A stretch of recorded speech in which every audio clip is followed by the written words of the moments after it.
Hoy, marahay na aldaw sa gabos ng mga taga Bicol dyan.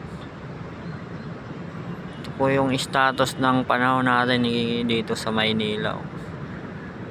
Parang uulan siya pero wala pa naman siyang ulan sa ngayon. Ano lang siya, makulimlim. Ito yung haring araw natin, natatakpan ng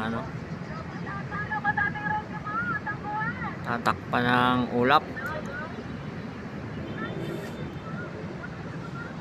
Yung bandang Rizal